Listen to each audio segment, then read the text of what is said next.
Este capítulo supone un punto de inflexión para We Are Da Vinci.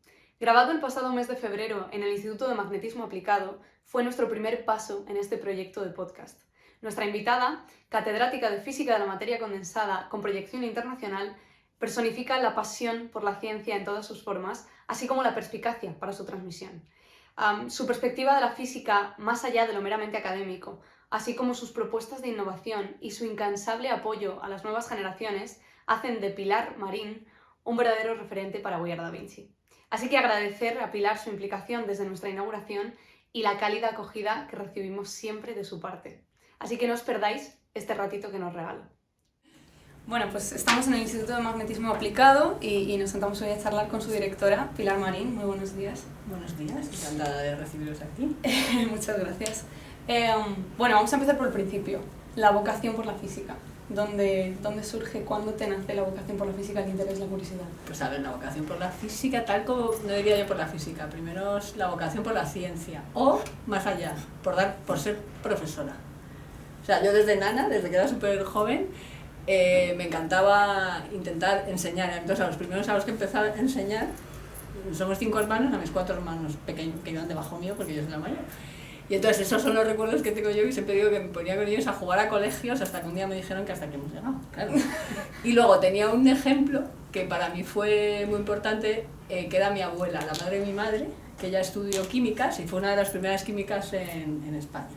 Y entonces ella era un modelo que de alguna forma yo creo que a mí me influyó. Ella era profesora en Pamplona en un instituto, catedrática de instituto, y tenía muchísima personalidad y entonces a mí eso me influyó. Y luego también tengo que decir que desde mi casa, mis padres se encargaron mucho de que aprendiéramos bien las matemáticas y estaban allí con nosotros asistiéndonos. Entonces yo de alguna manera entendí que yo estaba llamada a enseñar.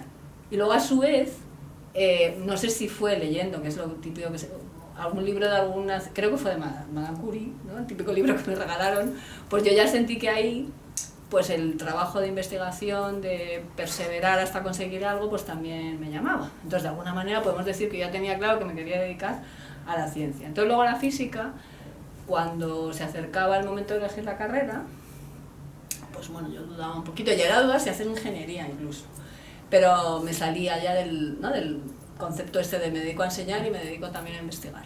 Y entonces dudé entre física, química, matemáticas. Y entonces ahí tengo que decir que fue mi padre que me dijo, estudia físicas, que es la carrera más completa y el futuro está en la física.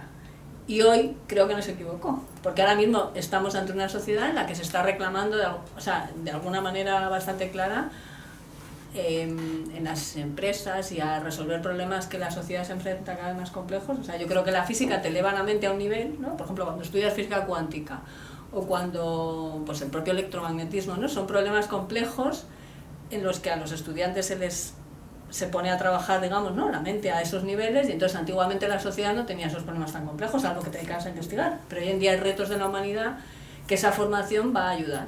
Entonces ahí pues elegí físicas, como podía haber cogido química, pero bueno, estoy muy contenta de haber hecho físicas. Y ese es un poco el motivo. Entonces yo tengo muy claro que lo que hice, a veces he dudado, ¿no? Igual, porque en la vida se toman decisiones. Entonces ante esa decisión tomada, pues yo tiré para adelante, que es lo que yo siempre transmito a la gente joven. Tomada una decisión, hay que intentar tirar para adelante. Pues si empiezas a mirar a los lados, te sales del camino.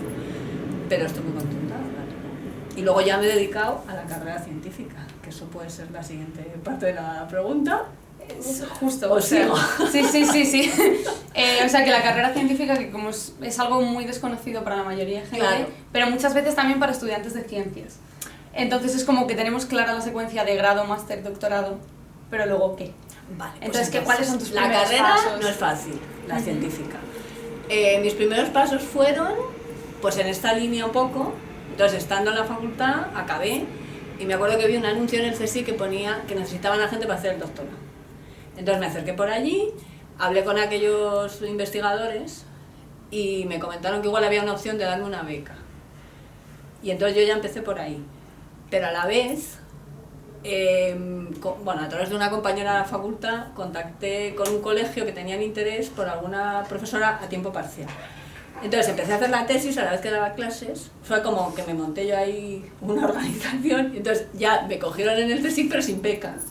Entonces me tiré un año sin beca, pero como tenía el otro soporte y tenía las cosas claras, pues dije, bueno, venga, pues vamos a intentarlo. Y entonces ya me dieron la beca y estando en esas, pues bueno, yo he sido siempre como muy sistemática y organizada con lo que estaba haciendo, luego dándome mis tiempos para pasármelo bien también, porque si no al final no puede ser todo esto. Y entonces, estando en el CSIC, también tengo una historia que me llamaron había una empresa que se implantó en Madrid, que era ATT Microelectrónica, que luego pasó a ser Lucent Technology, que eran los de la ATT, que era la Telefónica Americana, que habían montado en Tres Cantos una empresa de microelectrónica, y en aquel momento era como lo más. Entonces yo mandé el currículum allí y me llamaron y pasé casi todas las entrevistas, bueno, me daban el trabajo. Pero hay otra de mi padre, que me acuerdo mucho de él, me dijo, ¿tú qué quieres? ¿Seguir haciendo la ciencia y tener libertad? Y me dijo algo así como, o venderte a los americanos, bueno, que eso tampoco es estrictamente. Entonces al final yo dije, pues tiro con el doctorado.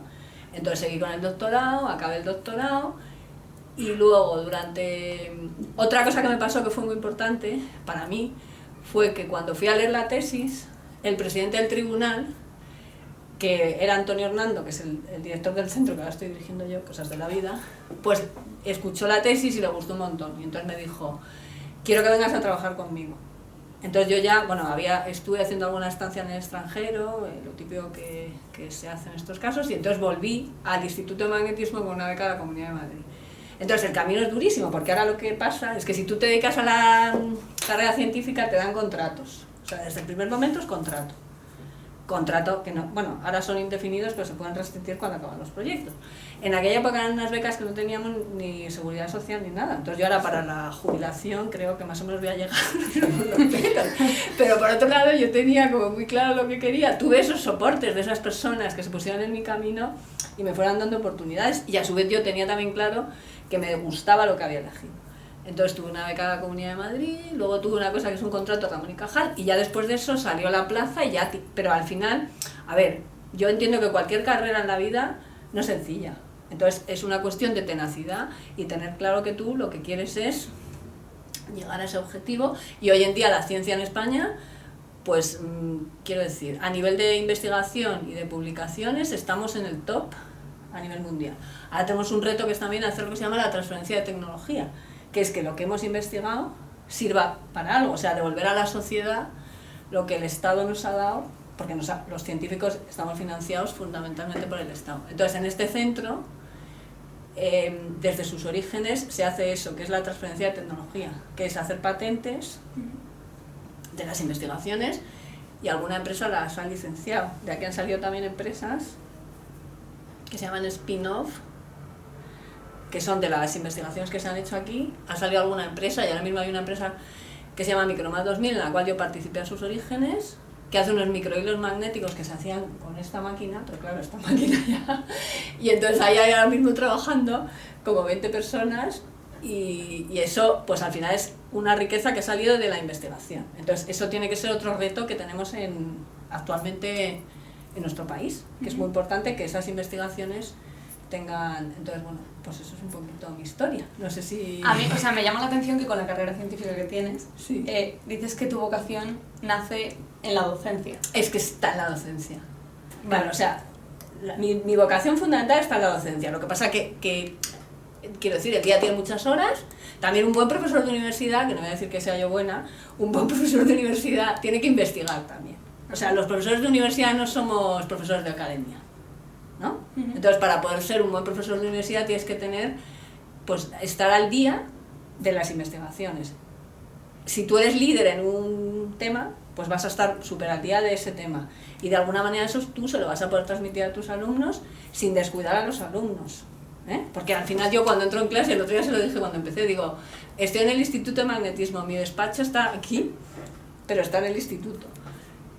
Pero al final, cuando doy clase, los primeros sois vosotros. O sea, quiero decir que eso también lo tenemos que tener claro los profesores. Y luego también la investigación, el salir a congresos, el tener que explicar lo que tú... O sea, cuando tú estudias algo, tienes que ser capaz luego de transmitirlo. Pues eso también te acaba formando como docente. O sea, quiero decir, te va a formar casi más.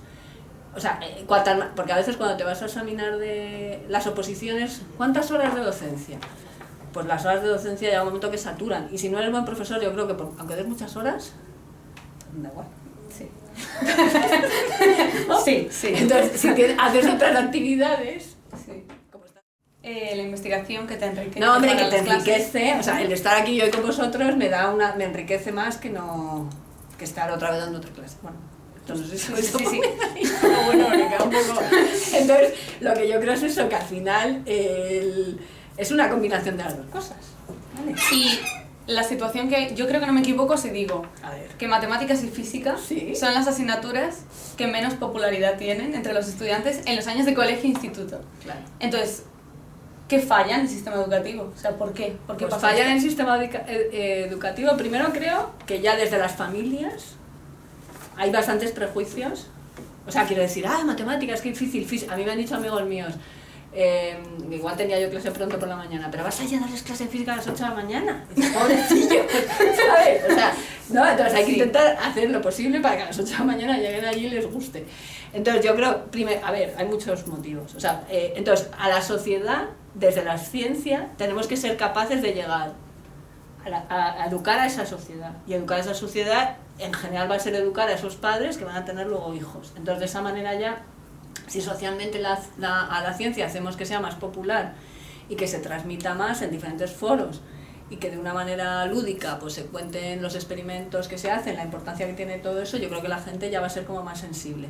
Y luego también por parte de los docentes, pues yo creo que los docentes tienen que buscar métodos para llegar a los alumnos, pero yo a veces pienso, porque hoy en día es como que los niños tienen que ir al colegio a pasarlo bien, por supuesto, tienes que pasarlo bien en cualquier sitio donde estés en tu vida, o sea, yo cada vez que vengo aquí al instituto intento pasarlo bien, pero no significa pasarlo bien estar jugando al ping-pong, o sea, te quiero decir que hay que enseñar también a que lo pasen bien, disfrutando del trabajo riguroso y del trabajo serio y luego hay otra cosa importante, pues yo que sé, a lo mejor en las aulas el tema de la disciplina, en el buen sentido de la palabra, pues también hay que transmitir a los alumnos que no es método de trabajo estar hablando cada 2x3, o sea, no sé, ¿no? En un trabajo si estás tú todo el rato cogiendo el móvil, pues te vas a concentrar poco, ¿no? Entonces yo creo que por un lado, pues hay que educar a la sociedad, por otro lado hay que ver qué métodos docentes aplicamos, pero no pensando que a base de jueguecitos, sino transmitiendo que el gusto tiene que estar en el trabajo sistemático. Y luego, por ejemplo, en física, a mí me parece que empezar en física de segundo de la ESO hablando del plano inclinado es lo último. A lo mejor, la física tiene muchísimas más cosas. Entonces puedes hablar de la luz y los colores, puedes hablar del arco iris, puedes hablar del sonido, puedes hablar de partes que tiene la física, que al final, de hecho, hoy en día los desarrollos tecnológicos se hacen en torno a las ondas. Entonces puedes transmitir más eso a los alumnos, que a lo mejor le cojan el gusto, y luego ya a niveles más altos, cuando ya se van metiendo más hacia ingeniería y tal, pues entonces ya empiezas a meter ahí grandes ecuaciones. Pero empezar por esas cosas no significa ponernos todo el rato a juguetear, sino trabajar seriamente, pero en temas que sean como más amigables. Luego también yo creo que es muy importante hacer en los colegios experimentos, en los laboratorios. Y eso yo creo que a veces, a ver, tampoco lo sé muy bien, porque no conozco al 100% o sea, cómo está la educación en general en toda España, pero creo que adolece un poquito de eso también, la educación, o sea, a lo mejor pues bajar a los niños al laboratorio y que vean el arco iris, o sea, en un prisma que se separa la luz en color, ese tipo de cosas que luego además si las enseñas muy bien ahí, luego cuando llegas a otros niveles que tienes que cargar más en contenidos y ya tienen, digamos, la formación, ¿no?, que lo han sentido, lo han visto previamente, pues eso va a ayudar. Cambiar el enfoque. Pues cambiar el enfoque, claro. Y luego al final, a poder ser, tener a gente apasionada y que disfrute con lo que hace. Porque yo creo que hay muchas personas que por lo que sea caen en un estado como de depresión, o llámale como que... y entonces eso se lo transmiten a los alumnos y a todo que... ¿no? Totalmente. Entonces yo creo que al final si hay un profesor que está en un instituto, o sea, hay gente con aquí nosotros estamos en Las Rozas y el Ayuntamiento de Las Rozas ha organizado una cosa que llaman Instituto Tecnológico, entonces están intentando fomentar pues este tipo de cosas y que vengan los estudiantes aquí. Bueno, y hace poco estuvimos ahí en una presentación de profesores de instituto que estaban presentando actividades que nuevas, uno había organizado, o sea, no sé exactamente, ahora no recuerdo, que me perdonen el detalle, pero habían con alumnos pequeños, o sea, yo creo que eran de la ESO, de los niveles más bajos, pues una huerta ecológica que plantaban, no sé qué, iban viendo el ciclo de las plantas y tal, o sea, que hay cantidad de gente con muchísimas ganas de hacer ese tipo de cosas, pero luego hay otros que bueno, entonces tenemos que hacer algo para levantar el ánimo de toda esa gente. Qué importante. O sea, yo creo que eso es básico. Sí. Entonces, a mí me parece tan importante que un profesor de... A ver, yo el día que dejé a mi hija en el colegio con 3 años, pues es que para mí fue lo más... O sea, quiero decir que me la cuidaran, era lo más preciado que yo tenía. Entonces, a las personas que se dedican a educar, tendríamos también que cuidarnos un poquito, la sociedad, que tampoco sé si están cuidados. O sea, porque al final, ¿quién hace magisterio? Te pregunto a ti. No sé. Hay veces que hacen magisterio, muchas veces, por desgracia, el que no le da la nota o el que no le da la media. O no sabe qué estudiar. O no sabe qué estudiar. Y magisterio es que es importantísimo. Porque todos los niños van a ir allí. Entonces, a mí me parece fundamental. Justo. Yo es que desde mi perspectiva estudiante, una de las enfermedades más graves que yo veía que sufría el sistema educativo es el elitismo científico de muchos docentes. O sea, el hecho de complicar muchas veces deliberadamente algo que se puede explicar de forma mucho más sencilla. No sé con qué finalidad, pero yo he visto que pasa. Claro, pero eso es un problema. Claro, como que a muchos estudiantes los iban haciendo dudar y los iban confundiendo. Y entonces gente que a lo mejor quería hacer una carrera científica terminaba diciendo, a lo mejor no valgo. Claro, pero al final tú para darte importancia como buen docente no tienes que complicar las cosas. Entonces a veces parece, creo, a ver, no hablo en nombre de nadie, sino como una cosa general, que me siento más importante si complico. Pues no, eres más importante si eres capaz de transmitir y de que te entiendan, y cuantos más te sigan mejor, y a cuantos más consigas que se enteren del teorema de Pitágoras, pues ole, ¿no? Justo. Pues eso, entonces yo creo que eso es la idea. Es que este es uno de los muchos motivos por los que yo creo que tu voz era muy importante en este proyecto. Pues nada. Y o sea, la asequibilidad que transmites dando una asignatura que no es precisamente fácil. Pero antes la asignatura yo entro en la clase y entonces llego allí y entonces vamos a ver, que tengo mi doctorado, que soy catedrática directora del instituto. Claro. Tampoco hablar de electromagnetismo. Pero todavía algún día, el primero, tengo alguno allí que me sale preguntando, como a ver si con esta clase. A ver, que también los propios alumnos hay veces que no sé cómo los hemos educado tal, que parece que bueno, que si no se entiende soy más listo. Pues no. Y luego son docentes. Y luego son docentes o son cualquier cosa. Claro, porque cualquier cosa que tú hagas la tienes que transmitir. O sea, otra cosa es que tengas un secreto, no sé, tecnológico, que hay que hacer en un momento dado, hay que tener también secreto. La ciencia es abierta, pero luego vamos a ver, que también si queremos hacer empresas, si queremos crear riqueza, pues hay determinadas cosas que hay que protegerlas. No quiere decir que vaya a contarlo todo, pero que porque tú en la clase lo que estás explicando intentes que llegue a ellos. Lo que pasa es que hay muchas veces que no. El problema que tienen es que no lo acaban de entender los que están explicando. Entonces, como no lo acaban de entender, pues entonces lo que tienen que hacer es, yo qué sé, se refugian en las fórmulas, en las matemáticas, bueno, pues con todo el respeto a las matemáticas, pero me refiero, por ejemplo, en físicas, pues te ponen ahí, y entonces los alumnos a veces, si empiezas a escribir cosas muy deprisa que no entiende nadie, eres mejor profesor. Ese es el problema. Justo. Pero bueno, yo lucho contra ello. Se nota. Y se agradece. Pero ¿tú crees que un niño, un adolescente que ahora esté pensando en hacer una carrera científica, que no sea especialmente brillante como estudiante, a ver, ¿crees que puede hacerlo o existe esta barrera intelectual de ciencia? No, a ver. Todo el mundo puede y puede ocupar su lugar siempre que esté dispuesto a esforzarse. A ver, porque claro, tampoco vas a poder hacerlo sin... Pero yo tengo mis mayores logros que me he sentido más orgullosa, por decirlo de alguna forma, ha sido a lo mejor de un chico que le ha costado especialmente hacer la tesis y que al final aparece allí en su día de presentación de la tesis y lo hace estupendamente porque ha estado luchando y pertinazmente lo hemos conseguido. Y en vez de darle una beca de la FPU, que son las que dan a los mejores currículos, lo hemos tenido aquí y había unos proyectos y como él ha trabajado, ha salido adelante. Eso no quita para también en algún momento buscar talentos para que la cosa vaya. Claro. Pues tampoco vas a dedicarte solamente, ¿no? Decir, no, tiene que ser un poco un equilibrio. O sea que en realidad en la ciencia también es echar horas y trabajar. Pues sí, porque en general, vamos a ver, yo creo que Einstein trabajó bastante. Claro, sí. Y cualquier científico de los que hay hoy en día más reconocidos son personas que yo tengo el honor de haber tenido colaboraciones y haber disfrutado de conferencias a través de Antonio Hernando, que fue el director de este centro, de los científicos más, por ejemplo, Luis Miguel Echenique, que es Pedro Miguel Echenique, que es un catedrático de la Universidad del País Vasco.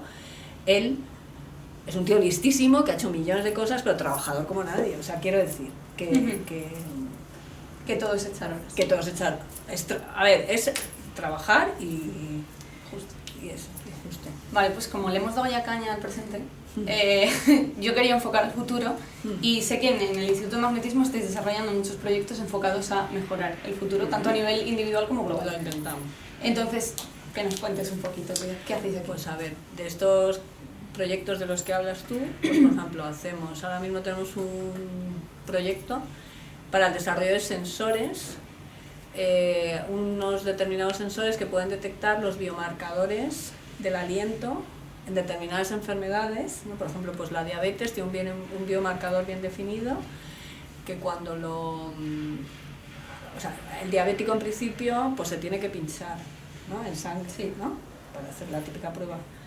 Incluso puedes tener un instrumento de seguimiento que normalmente al final es invasivo, ¿no? Entonces esto se trata de tener un aparato que simplemente con el aliento pues puede detectar el estado de glucosa en sangre, ¿no? Entonces es por ejemplo uno de los casos que tenemos. Luego hay una profesora aquí, Patricia Lapresa, que ya es también catedrática de la Facultad de Físicas, que ella trabaja en nanopartículas magnéticas para utilizarlas en temas de cáncer en un tipo de tratamiento que se llama tratamiento de hipertermia, que es que las nanopartículas pueden llegar al tumor dirigidas y una vez colocadas en el tumor, en presencia de un campo magnético, se disipa calor por una cuestión de unos procesos de emanación y desemanación magnético, y entonces las células cancerígenas mueren a algo menos de temperatura que las sanas. Entonces se puede lograr acabar con el tumor. O sea, es una terapia alternativa que por supuesto que todavía están en estudio a las terapias más agresivas como son la radio y la quimioterapia.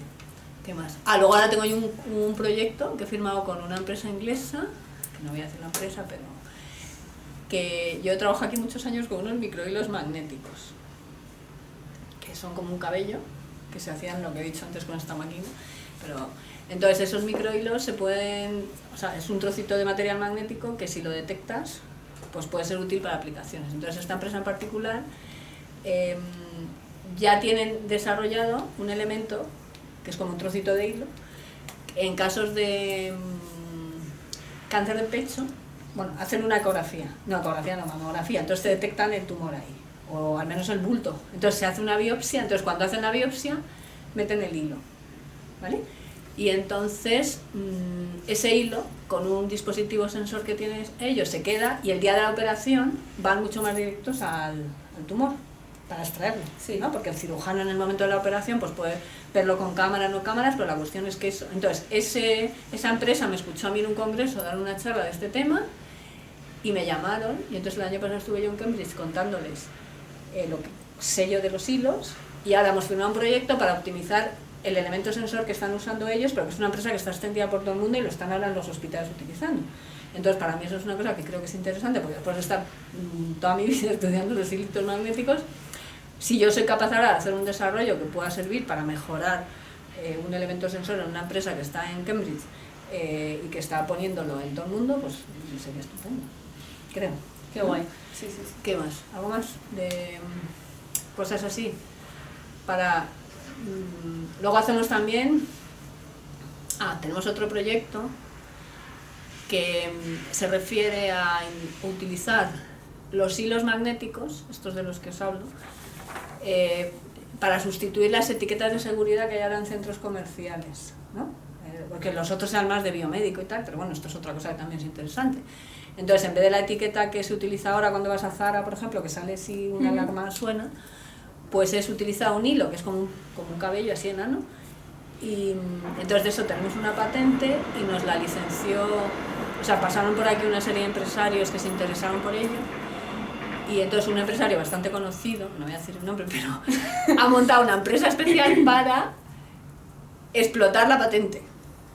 Entonces hay aquí una chica que ya es doctora, que está haciendo el trabajo, digamos, de transferencia de tecnología del experimento a un prototipo, con una serie de ingenieros y tal que están colaborando. Y entonces es otro proyecto que también es bastante interesante. Qué bueno. Así que bueno, Qué esos son bueno. ejemplos así. Pues por cerrar, nosotros desde We Are Da Vinci Sí. buscamos también, vamos a intentar mejorar el futuro, pero a través de un cambio de mentalidad en las nuevas generaciones.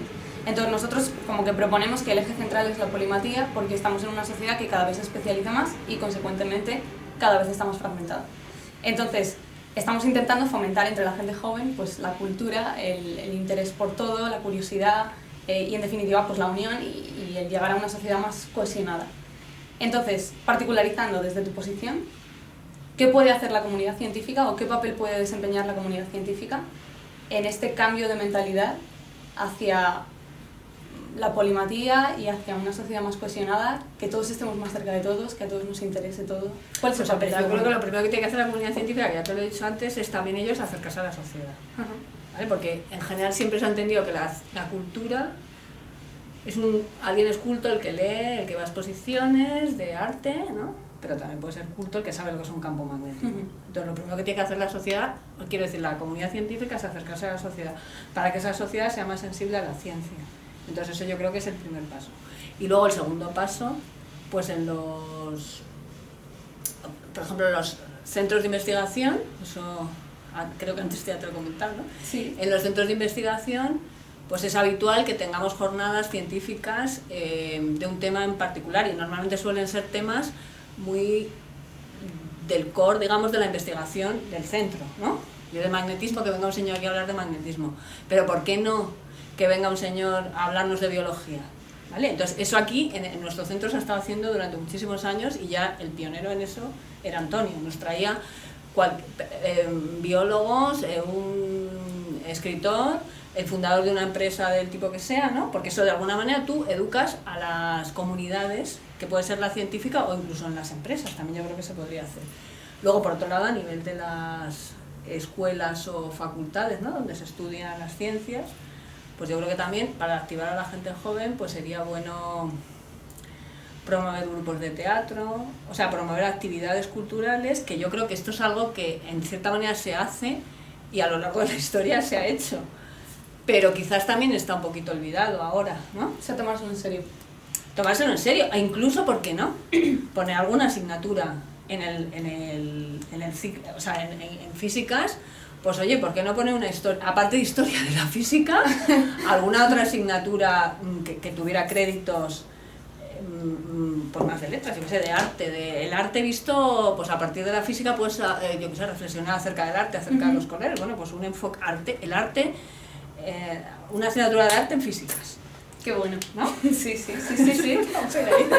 O a lo mejor una asignatura, pero luego aparte yo creo que también activar, mover a los alumnos a que se metieran en grupos, pues grupos de cosas sanas, o sea, no cosas, un grupo de teatro, que hubiera también podría haber un coro, esto es en una facultad, ¿no? Justo, sí. Entonces que se buscara un buen director del coro, y el coro de físicas con el de química, yo qué sé, se juntan ahí y ensayan los jueves, y luego hay un concierto en Navidad, ¿no? Sí. Y toda la facultad yendo al concierto. Sí. ¿Qué más ideas?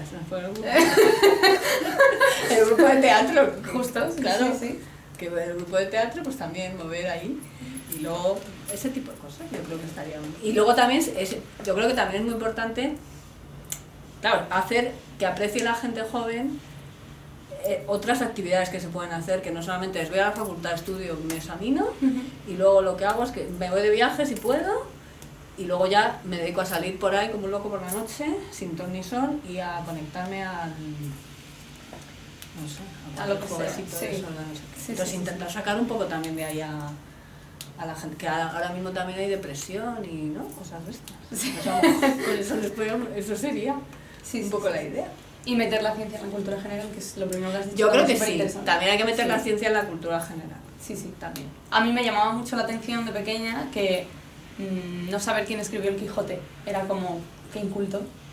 Pero no saber quién es Maxwell no es inculto. Exacto. Pues eso no puede ser. Claro. Porque ya Newton, más o menos.